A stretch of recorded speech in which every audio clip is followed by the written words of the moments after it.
Oh yeah, it's coming. Yeah, I know you thought you wouldn't see it that soon, but it's coming. Yeah, it's coming. So go and get ready, stand by, uh, and we'll get through this thing.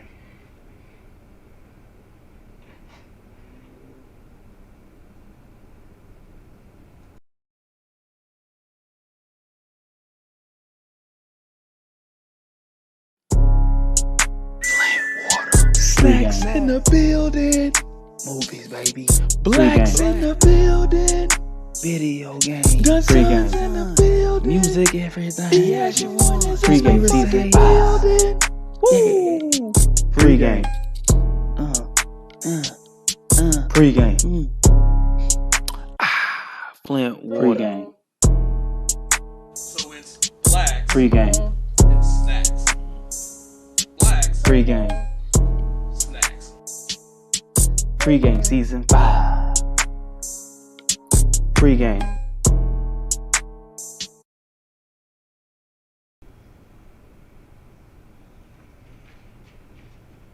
What's up? What's up? It's your boy Snacks, one of the pre-gamers. You know what I'm saying? Just want to hit y'all back to back with a couple days. I know me and Maine was here a couple days ago. Let y'all know we gonna get our things together, hit you with more content and a more consistent basis. This is that.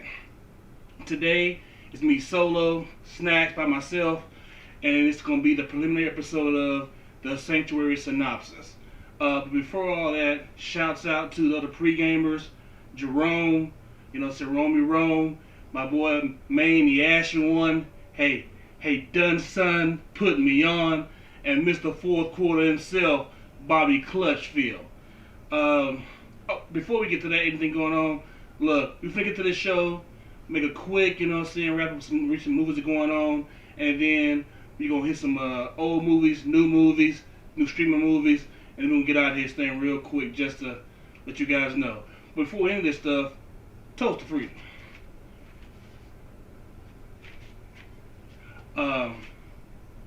Here by myself with my own bottle. So this toast out the bottle. Freedom.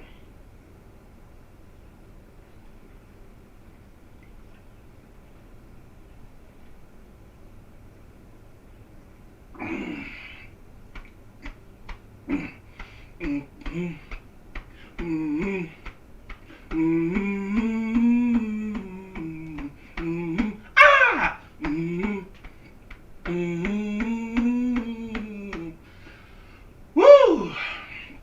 Man, I needed that. So, I know what you're thinking, and if you're not, I'm gonna say it anyway. Yeah, it's early in the morning. I'm a night owl. It's about time for me to go to sleep while most of y'all are waking up. Perfect time. Get a pregame update, Sanctuary Synopsis before you're heading into work, and then I'll lay down and catch y'all later today. As I said, this is going to be the preliminary episode of the Sanctuary Synopsis with me, Snacks. So, in thinking of this show, I'm trying to figure out just a way to do it. And I think what I'm going to do, starting with today, is I'm going to have 3 different types of movies that I'm going to review. First is going to be movies in the theater. So I'm going to review a movie that's currently out in the theater that just came out. The second one is going to be a movie pretty recent, within 1 to 3 years. One to 4 years. Within 4 years. A movie that's come out in 4 years on a streaming site or it's online somewhere. And then an old movie that I've just now seen for the first time. Because believe it or not, Snacks has not seen all the movies. He's working on it, but he hasn't currently seen all the movies. So let's get into it. So that was the Toast to Freedom drink of the day. This is a Red Bull. Yeah, there's already vodka in it, so you know what it is. But let's get to it. The movie we're going to review today is The Kingsman. It's been out. It's probably the second week out of being out in theaters right now. I had to catch Licorice Pizza the first week, and then I caught Kingsman yesterday. If you're unaware, the Kingsman, this is the third movie in the Kingsman franchise. This is actually a prequel. The Kingsman is actually a prequel to the both Kingsman movies. First and foremost, I'll give you a grade. We're trying to figure out how I'm going to do this. Should I give you the grade first and then go through the movie, or go through the movie and then give you the grade? We'll go through the movie right now, and I'll give you the grade in a second. So, if you've seen the Kingsman Secret Service and the Kingsman Golden Circle, those movies were pretty good. I liked them. A lot of action packed. There's a scene in the first Kingsman movie where they're in the church. It's infamous by now if you haven't seen it. Great scene. Same scene in Family Guy, I believe. Kingsman Golden Circle, kind of a continuation of that. It has some kind of over-the-top things in both those two movies that made it very good. I will say this Kingsman movie is less. Now there's lots of action in it, but there's less over the top, ridiculousness. There's some things that are ridiculous, but it's still pretty grounded. And this of all movies, it's a more serious movie that I've gotten seen it. The Kingsman, first two movies, they're good, but they're not as serious as this third one is. Because in the first movie, there's a thing where everybody's head, spoiler alert, where everybody's heads blows off, like puffs up and blows off in a continuous little like a diorama, whatever you want to call it. And in the second movie, a man gets ground up and made into a hamburger. So it was just over the top. But this current movie, it's a little, it's more serious, so therefore it's more grounded. I will say this: I think this Kingsman movie has the best story of all three movies. But that's not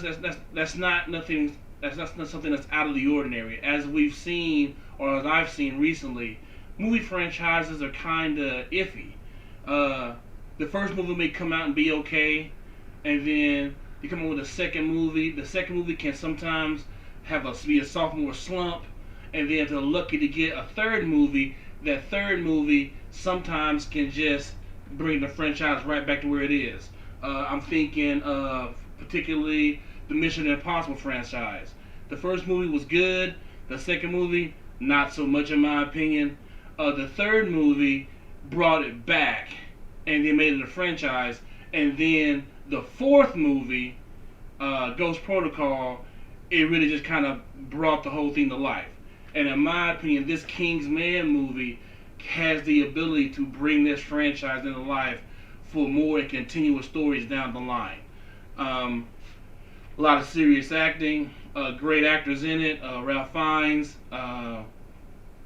Jimon Hensu, Gemma Arterton, Tywin Lannister's in it, I can't think of his name. Just Charles Dance. Yeah, Charles Dance is in it. It's a very good movie. And then it's a surprising movie at that, because I'll say this: I saw the trailers, and the trailers did not spoil a majority of the movie. As a matter of fact, they only teased a part of it. You did not see even a glimpse of the full story of what's going on here. They kept that secret, so I thought that was good.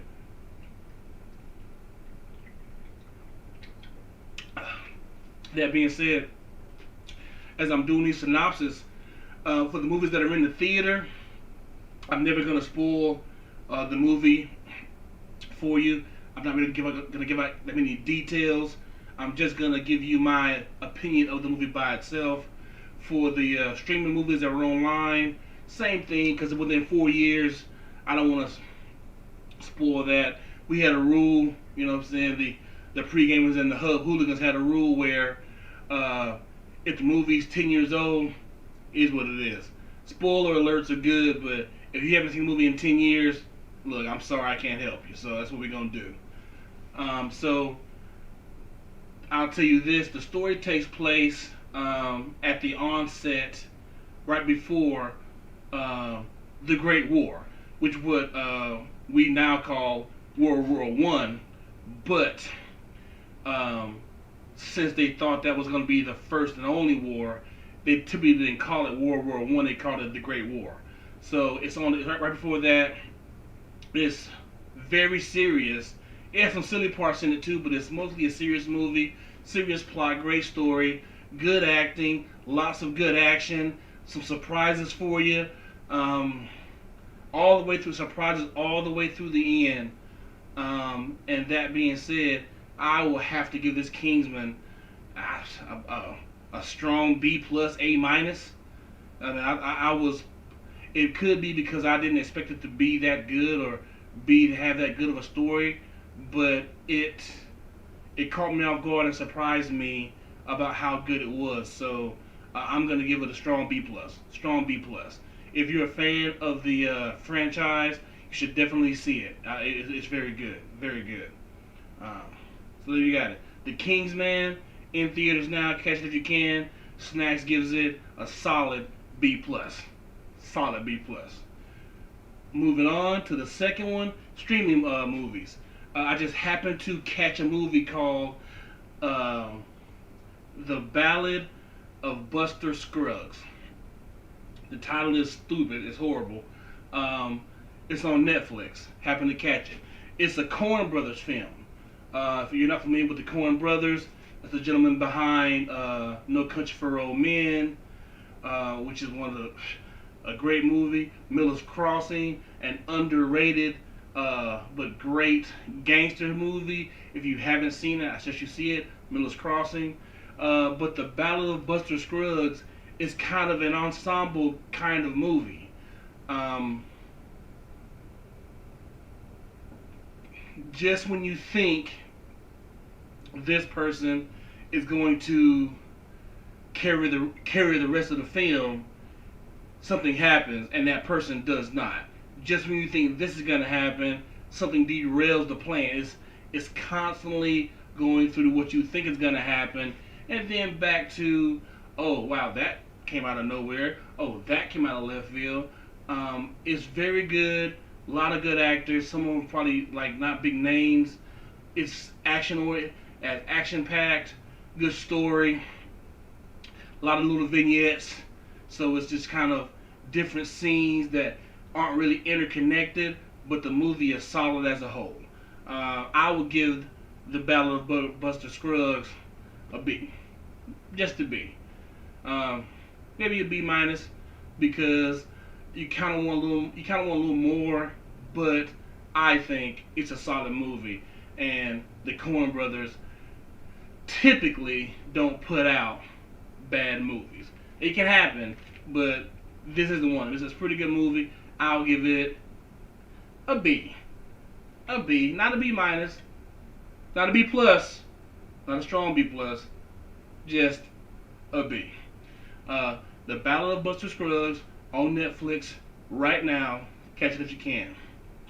And then for the third movie,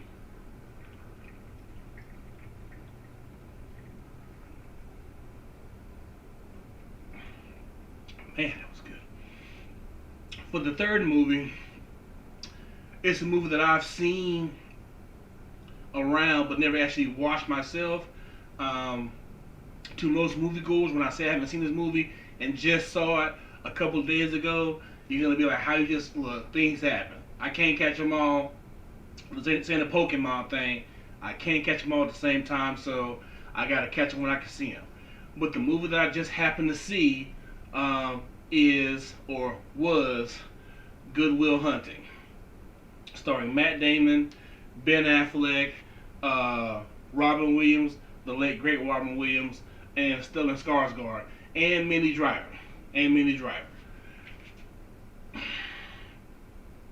Considering movie older than 2 years old, I'm gonna spoil the hell out of this movie for you. The movie is solid. It's about Matt Damon's character is basically a genius, working as a janitor at Harvard, and one of the math professors puts up a problem or a proof that most people can't solve, and then he's gonna offer a prize to whoever can solve this proof by the end of the semester whenever they get done, and then the next day basically he comes back and it's already solved and people are trying to figure out who did it, and so he tracks down this one guy who's Matt Damon, who's basically a genius kid and has a tremendous aptitude for math and just overall learning in itself. However, once you watch the movie, you realize the gentleman has anger problems. So the entire movie is about Stellan Skarsgård as the professor trying to get Matt Damon's character, set in Boston, of course, because it's a Ben Affleck movie, and Matt Damon, it's a Boston movie. It's trying to get Matt Damon's character to not be violent, get his emotions and himself under control, so that he can live up to his immense talent that he has. And to do this, he has to get a shrink. He gets into a fight because he has anger issues, and so part of his agreement is he cannot go to jail as long as he helps out at the school with the professor. But he also has to see a shrink, and then after he goes through a few of them, they find Robin Williams, and Robin Williams is the shrink who sets out to reach him so that he can, break out of this cycle he's in and become the person he's supposed to be. Along the way, he falls, for Minnie Driver, and in my opinion, it's a happy ending. It's a happy ending.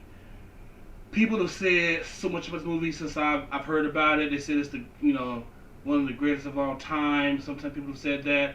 I've seen this movie discussed in TV shows and other movies.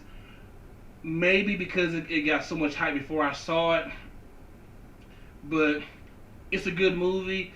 But in my opinion, it is not worth all the hype. Now, me and Matt Damon go back a long way. Me and Ben Affleck do too. We've had some rough patches. We all know what it is. But the movie was good. It's not a bad movie. Everybody does a great job in it. The acting is good. The story is good. You really can't want much more than that. But it's just a good movie. In my opinion, it is not transcendent. Once you watch it, you're not going to be like blown away, and like it's not going to change your life. You're not going to wake up out of the Matrix once you see the movie. However, it is solid. It's solid, and if you can watch and have time, it's worth a watch, hands down. Casey Affleck is in it. You're gonna see a young Matt Damon and a young Ben Affleck. Trust me, they're young in the movie. For me, I'll give it the same score as I'll give the Battle of the Buster Scruggs. I'll give it a solid B. Solid B. Well, I gave Buster Scruggs just a B. I'll give Good Will Hunting a solid B. A solid B. And that's it for today. This is going to be a short episode today, so just my first one to try to get it under my belt so we can move on and get another, better feel for it later on. But that's basically it. This has been a Sanctuary Synopsis with me, Snacks. Once again, shouts out to all the pre-gamers, Dunson, Blacks, the Ashen One, Clutchfield. Shout out to you, James. Appreciate all the help you got going on for us. Ed for all the beats. We appreciate that too. But much love to all the fellas. We're going to keep this thing going, make it bigger and better as much as possible. So today we discussed The Kingsman, Battle of the Buster Scruggs, Good Will Hunting. I'm getting ready to watch National Champions streaming movie pretty soon. And then I'm going to catch whatever's out in the theater as soon as I can, because that's what I do. And I'll get back to the synopsis as soon as possible. But that's it for me, Snacks, leaving the Sanctuary. Hey, as always, pre-game responsibly. And we out. Holla.